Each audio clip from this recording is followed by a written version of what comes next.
Abubakar Alkali, an analyst on security and public policy, joins us now in the studio for more on security alerts in Nigeria's capital, Abuja. Thank you so much, Abubakar, for being here. Thank you. Well, you've seen that statement by the Nigerian police spokesperson, Adejobi. He says there's no bombs, and of course, it's just scaremongering, more or less. But if you put that side by side, that intelligence agencies have been going around combing the city, the reports of, certain individuals being arrested. So what do you make of all of this, and where do we go from here, really? Yeah, thanks again for having me. I think what to do at this point is to separate the wheat from the chaff. I think to a good extent we should take, the positives out of all of this. And if there are any negatives, then we'll leave them. The denial, of bombs, to a large extent, I think there could be some sort of overreaction on, on the part of the public on this. You will naturally expect this. Whenever we have this kind of situation, people, create all sorts of sentiments about it.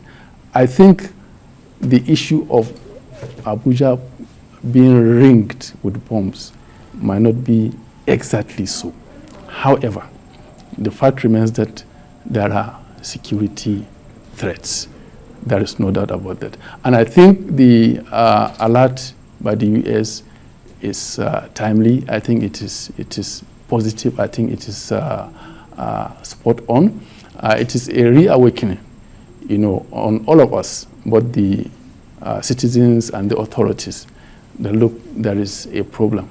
As a matter of fact, most of us are not very comfortable that we have to wait for a foreign nation to tell us about these problems, that we are directly, into. So about where we are going from here, I think this is a wake-up call. These things have happened, isn't it? They have happened. We have seen them. We have seen the attacks on the correctional facility. We have seen the attacks on the guards, brigade presidential guards.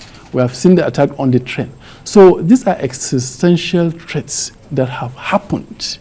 It's not hearsay. Yes, I think the Nigerian military and the security agencies have, been, do I say, professional enough not to send panic down the Federal Capital Territory. Before and after the correctional center was invaded, it was obvious that the entire FCT was ringed by terrorists.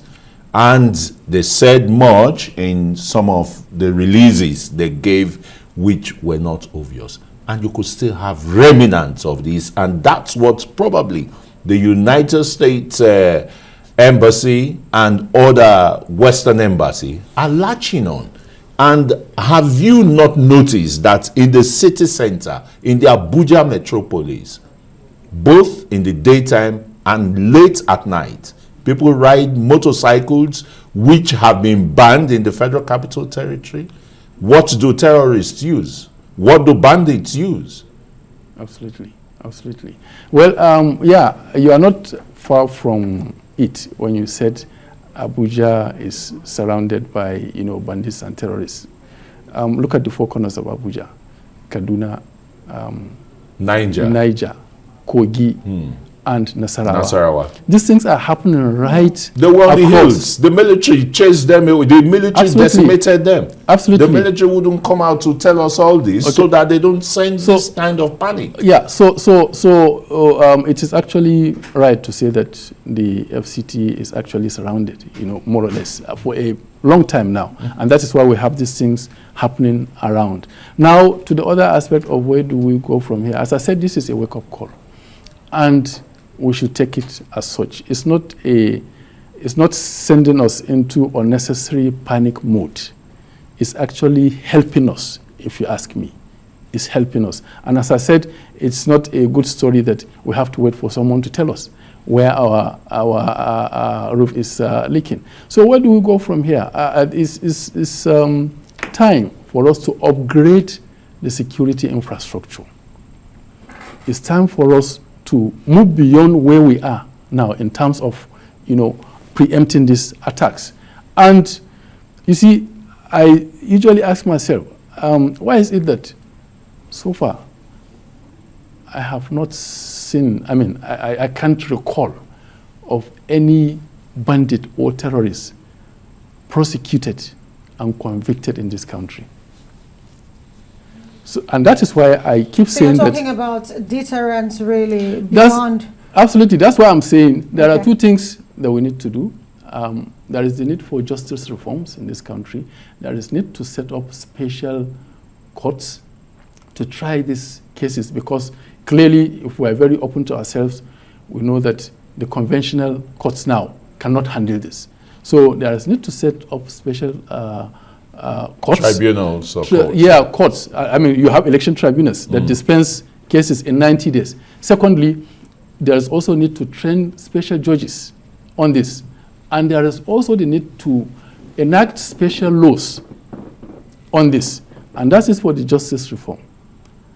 It is preposterous that no bandit has been convicted. Particularly when you look at the negotiations leading to the release of the Abuja-Kaduna train kidnappers, that part of the negotiations was the release of Boko Haram detainees in Kirikiri. Yeah. Well, the other thing I was about to say was on technology. You see, it's simply not an option to allow terrorists and bandits free use of mobile phones. The world has gone digital. And you can actually have a situation where a bandit, a terrorist kidnaps someone and uses the phone for months on end, negotiating. Without any trace. He is not demobilized. Right. He's not demobilized. So we need reforms. It's indeed very, very funny and curious. I think that's what I think the NIA, the DSS, the NSA, they should be answering that. They should tell Nigerians how. Well, Abubakar, at the end of the day, you're talking about the part of the authorities and what needs to be done. But on the part of the citizens, like it or not, there's heightened tension. Beyond even Abuja, a lot of states around Abuja, those advisory said do not travel there. So from the aspect of the citizens, what more can we do really to help the security agents deal with this? And for the state, what should they be putting in place beyond the nation's capital that has all the attention now? Absolutely. And I actually had a write-up on this yesterday, and some of the prepositions I met there was that we should create a data, a process of security alerts. This is not panic, People look at it as panic. The DSS, don't get me wrong, they are doing some work in that regard, but more needs to be done. The DSS should be able to say, in this week, in the next 2 weeks, within this month, these are the red alerts, flashpoints. The security level is red. The security level is blue. It is yellow. I'm not sure if there is any place in Nigeria today that you can say is green.